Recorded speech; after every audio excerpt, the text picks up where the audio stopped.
ដោយពាក្យមួយគេថាបើយើងក្រយើងកាន់តែរៀនបើយើងមិនរៀនយើងកាន់តែក្រ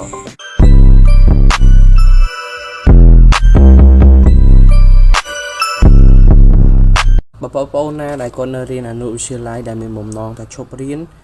ខ្លួនគិតថាមិនចង់រៀនអ្នកទាំងអស់គ្នាអាចនៅចាំមើលវីដេអូនេះដល់ចប់សិនព្រោះថាខ្ញុំនឹងចែករំលែកនៅបទពិសោធន៍របស់ខ្ញុំផ្ទាល់សួស្តីអ្នកទាំងអស់គ្នាស្វាគមន៍មកកាន់វីដេអូថ្មីរបស់ខ្ញុំបាទចិនបុត្រថ្ងៃនេះគឺខ្ញុំនឹងលើកយកនៅបទពិសោធន៍របស់ខ្ញុំផ្ទាល់មកចែករំលែកទៅដល់អ្នកទាំងអស់គ្នាចំពោះអ្នកទាំងអស់គ្នាណាដែលគាត់រៀននៅអនុវិទ្យាល័យដែលមានបំណងថាចង់ឈប់រៀនក៏ដូចជាចង់សម្រាលបន្ទុកក៏ដូចជាជួយរកការងារឪពុកម្ដាយនៅពេលដែលអ្នកទាំងអស់គ្នាមានអារម្មណ៍ថាមិនចង់រៀនដូចជាចង់បោះបង់ការសិក្សាហើយនេះគឺខ្ញុំនឹងមកចែករំលែកនៅបទពិសោធន៍របស់ខ្ញុំផ្ទាល់តែម្ដងការដើមឡើយគឺខ្ញុំជាមនុស្សម្នាក់ដែលចូលចិត្តរៀនគឺជាមនុស្សដែលឧស្សាហ៍ក្នុងការសិក្សារៀនមែនទែនការនៅអនុវិទ្យាល័យមិនថាមុខវិជ្ជាបែបណាក៏ដោយគឺខ្ញុំតែងតែយកចិត្តទុកដាក់រៀនសូត្រដូចជាប្រឹងប្រែងធ្វើវាជាប្រចាំក៏ប៉ុន្តែនៅពេលដែលខ្ញុំឡើងមកដល់ថ្នាក់ទី9នៅដើមឆ្នាំគឺខ្ញុំមានអារម្មណ៍ថាខ្ញុំចង់បោះបង់ការសិក្សាទាំងដោយខ្លួនយើងរៀនកើតទាំងដោយខ្លួនយើងអាចមានសមត្ថភាពក្នុងការបណ្ណាលវិជ័យក្នុងការសិក្សារៀនសូត្រជាមួយនឹងមិត្តភ័ក្តិដទៃក៏ប៉ុន្តែដោយសារទី1គ្រួសារខ្វះជីវភាពទី2ដោយសារតែបាត់បង់នៅម្ចាស់ការក៏ដូចជាគ្មានគោលបំណងច្បាស់លាស់ក្នុងការសិក្សាដូច្នេះបានធ្វើឲ្យខ្ញុំសម្រេចចិត្តក្នុងការបោះបង់ការសិក្សានៅដើមឆ្នាំនៃថ្នាក់ទី9កាលនោះគឺខ្ញុំបានឈប់រយៈពេលប្រហែលជាកន្លះខែដើម្បីទៅរកការងារធ្វើដើម្បីជួយសម្រាលបន្ទុកគ្រួសារក៏ដូចជាជួយសម្រាលការងារទៅដល់ឪពុកម្ដាយរបស់ខ្ញុំ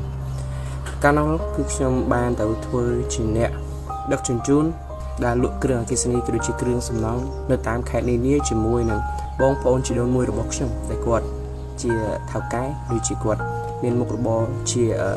ចាស់ឃ្លាំងក្នុងការលក់ដូរគ្រឿងអគ្គិសនីក៏ដូចជាគ្រឿងសំណង់ពេលនោះខ្ញុំបានសម្រេចចិត្តថាខ្ញុំនឹងទៅធ្វើការជាមួយនឹងគាត់ហើយខ្ញុំនឹងធ្វើយ៉ាងណាដើម្បីទទួលបាននូវប្រាក់ទទួលបាននូវប្រាក់ខែតិចតួចដើម្បីជួយផ្គត់ផ្គង់ទៅដល់គ្រួសារក៏ដូចជាជួយសម្រាលបន្ទុកទៅដល់ឪពុកម្ដាយរបស់ខ្ញុំ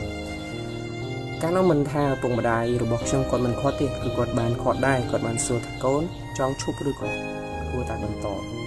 តែឡើយពេលនោះគឺខ្ញុំមានអារម្មណ៍ថាខ្លួនឯងពិតជាដូចគ្មានតម្លៃក្នុងការសិក្សារៀនសូត្រធ្វើខ្លួនឯងបាក់ទឹកចិត្តក្នុងការសិក្សារៀនសូត្រណាមួយឃើញឪពុកម្ដាយគាត់ខ្វះជីវភាពក៏ខ្ញុំបានសម្រេចចិត្តថា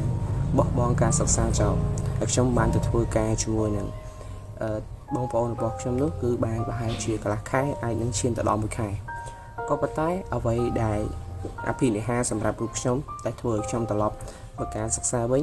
គឺដោយសារទី1កត្តាមិនទាន់អស់អាឡ័យក្នុងការសិក្សារៀនសូត្រទី2ដោយសារតែមាន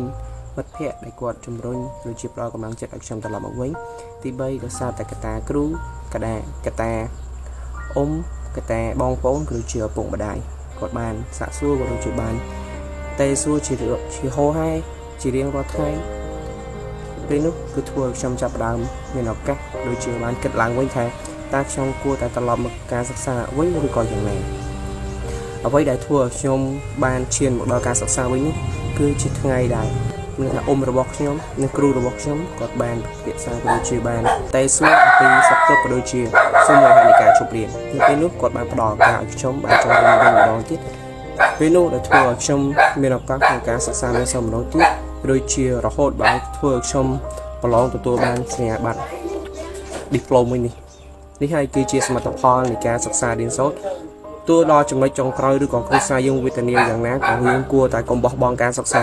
បើយើងគ្មានសមត្ថភាពរៀនបានដល់ថ្នាក់ខ្ពស់ដូចគេយ៉ាងហោចណាស់ក៏យើងបានត្រឹមសញ្ញាបត្រ diploma នេះដែរដើម្បីជាកាដូក៏ដូចជាសញ្ញាបត្រមួយសម្រាប់ខ្លួនឯងនៅពេលដែលយើងចាស់ទៅក៏ដូចជាសមិទ្ធផលសម្រាប់ឲ្យកូ